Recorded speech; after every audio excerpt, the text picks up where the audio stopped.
Hello everybody, GravyTrain here.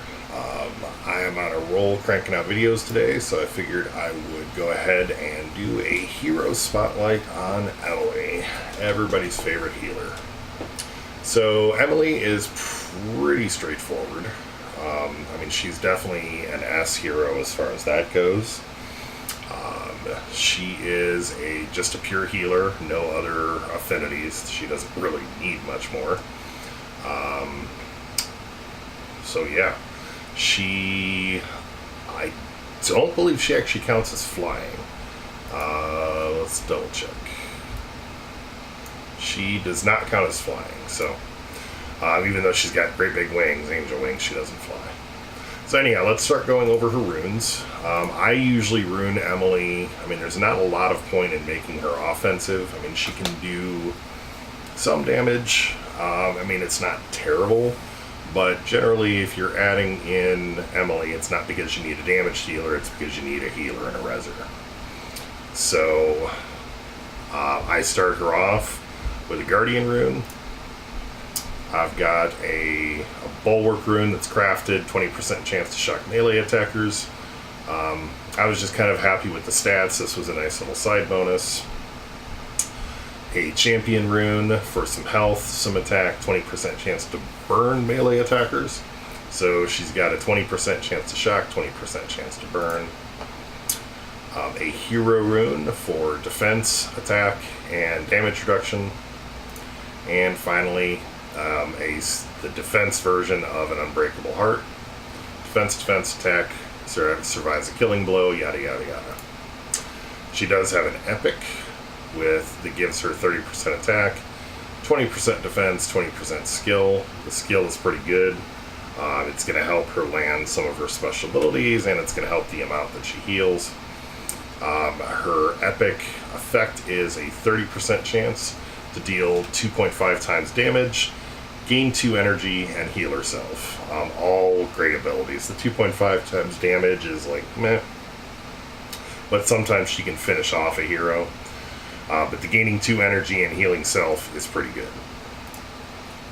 So on to her. So yeah, her stats with this rune set and with the epic and everything else, about 5,500 attack, which isn't terrible. 18,000, 19,000 defense basically, 3,500 skill, max health of about 14,000 with a 47% crit chance. So her passive abilities.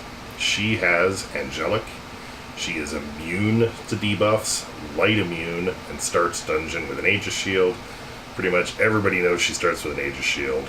She's immune to debuffs, except for if it specifically says it bypasses immunity, like say Jin's ability, and Malice's ability, and a few of the other ones that actually specifically bypass debuff immunity. And she's light immune. So it's good to have Emily when you're fighting up against like Jin. If you're going up against potentially Marrow or something like that, she's immune to light damage. So it's pretty nice. She's magical, so she takes less damage from non-physical attacks. She is armored, so she takes less damage from physical attacks. Demon's Bane, so she takes less damage from demons and deals 2 times damage to demon enemies. You're not going to run into many of those right now, but who knows, the meta may change. Divine Presence, so she purges 1 buff on all enemies at the start of this hero's turn. So this is a really powerful tool. So this can purge Taunt, this can purge Unbreakable Heart, this can purge the Barbarian, like the Drac buff. This will basically purge 1 buff, well not basically, it will purge 1 buff off of every opposing hero at the start of every time she takes a turn. So that is pretty badass. Next, basic abilities. So she got a melee physical attack for basically just under 1,200 damage, and then this is the epic stuff. Angelic Resurrection, so everybody knows she can directly res somebody. She's got the best res in the game. At least the best single target res in the game. So she can bring an ally back from dead with 99% health, plus 5.5% per ability level. So effectively, it brings you back to with 100% health. It applies haste and adds 3 energy to that hero. So that means they come back, they get to take 2 attacks, and they've got more energy. So there's actually, with a number of heroes, there's a strategy to let that hero die, or even put a taunt on that hero to have that hero die, so that Emily can res them for that much more power. They will generally get all of the access to all of their abilities right out of the gate and things like that. So I used to do that with Iris. People will occasionally do that with Craw or things like that. So there's other heroes that benefit from that. So yeah, bear that in mind. You really don't want to let Emily res her team's heroes, especially not Valken or Therind or Agnon or anybody like that. That res is just brutal. Cleansing Wave. So the only way to get access to Cleansing Wave round 1 is to have 2 energy runes or festive runes, or to have Echo on the team so that he provides +1 energy out of the gate to light heroes, or his first ability will provide energy. Basically, without outside help, she needs 2 festive runes to be able to cast this round 1. This recovers 7,073 health split between all allies and cleanses all debuffs. That's freeze, that's disease, that's chilled, frostbite, burning, all that stuff. She cleanses everything on all allies, so that's pretty powerful if you can get it off early. Otherwise, this is a round 2 or a round 3 thing. And then finally, Divine Justice. So that is a melee physical attack for 2,322 base damage with splash damage. So you can target a taunting hero or like another hero, and you're going to do splash damage to everybody else.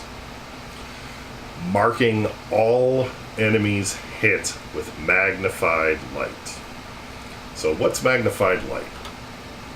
Magnified light basically means they're going to take 75% more damage. I think it's 75. I have to double check. But they're going to take, well, some amount more damage from light heroes. Now that's not even just light damage. That's more damage from light heroes. So Jin, being a light hero and one of the highest damage heroes in the game, will do even more damage when teamed up with Emily. So that is definitely a very powerful and useful ability.